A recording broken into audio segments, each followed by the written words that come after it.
when the new landlord took over, that was almost $1,400 a person when we have been used to paying $630. The only way I think I could ever provide for my future was to make this change to live in my car. My lease ends at the end of June, so I will be homeless full time.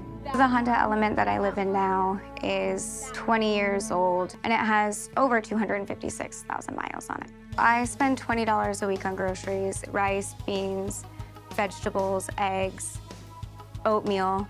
That's pretty much what I eat. Showering's hard, especially if you are camping out in the woods. I absolutely think I'm risking my safety. The scariest encounter that I've had was when I was out camping. It was 3 a.m. and this guy just starts yelling right at my car. Okay, so I'm being as real as I possibly can on here, because right now I'm having just like a mental breakdown. The fact that inflation is growing rapidly, while people's wages are hardly growing. The American dream is for hardworking humans to be able to succeed, and hardworking people are not succeeding. Putting myself in this unsafe position right now will eventually be beneficial. My ultimate goal is to be able to get out of this financial spot. Because I want a future for myself, I don't want to do this. I think I was gonna cry.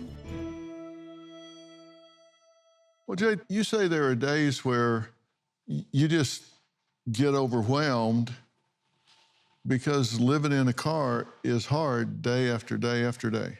It's one of the hardest things I've ever had to do.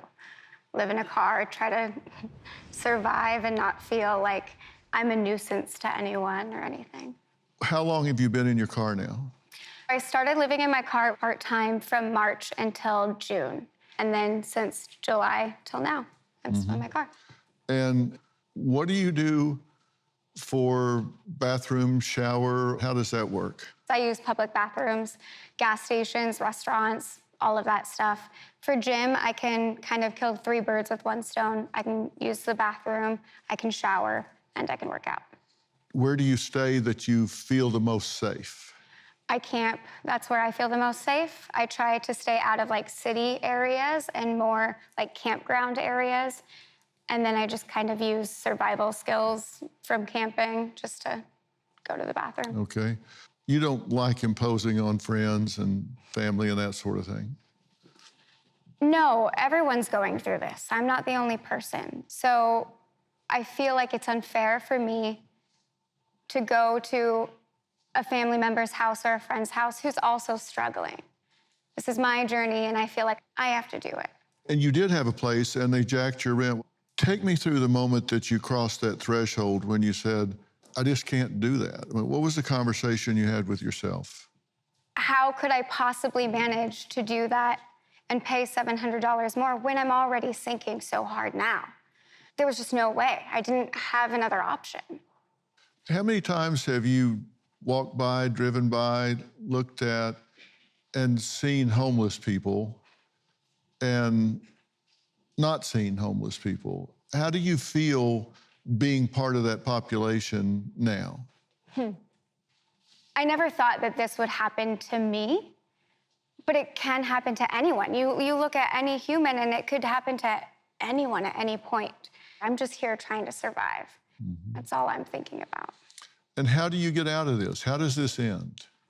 The only way that it can end for my life right now is by me trying my hardest to do what I can, to either be able to feel like if I get a place to live, renting, that if I were to have another medical incident or my car were to break down, that I could afford that without sinking way back again. And you got into financial trouble because of a medical emergency. Yeah, a few. And interestingly enough, people think young people get in trouble because they get a credit card and they go wild. The number one reason that people get into financial trouble is a medical crisis that they don't see coming. And now at this point, you probably feel like you can't afford to get a head cold. If you get a flat tire, you're gonna run on 3 tires. I mean, it's like there's no room at all for anything Yeah, it all happened because of medical things, car things, all of that stuff. And it's just overwashing me. And how much do you work now? Well, I work 40 hours. Now I just do a regular full-time job. For months, I worked 2 full-time jobs, working 80 hours a week just to try to make it work. Yeah, but that's going to break down. I broke down. I was mentally drained, physically drained. I couldn't even feel like I could give any effort to people that I work for. The rise in inflation has caused our insurance to go up to the point where a home that we could have afforded 2 or 3, 4 years ago, it's no longer in our bracket. It's, you know, your electricity, especially in the Texas heat. We're running the AC a lot. How do we cut back on that and not sweat to death? Inflation has affected my life because I actually started dipping into my savings. Groceries, man? Dang. Groceries are expensive. I used to only spend like $170 every like 2 to 3 weeks. Now I'm pushing 400. Well, my next guests, Morgan and Justin, are like many hardworking Americans who say their paychecks are just simply not enough to keep up with the inflated cost of living. Now, this young couple says despite working multiple jobs and foregoing necessities like health insurance and dental visits, they're still barely making ends meet. We make almost $100,000 a year together, and we don't have anything to show for it. I'm at a point now where I have no option but to think about money. It drives me crazy. He had to take the 401k out, and we lived off of that. In the dead of winter, I was having to take 20, 30 bucks at a time in diesel fuel to put it in the house just to keep the house warm. And even then, we'd wake up seeing our breath.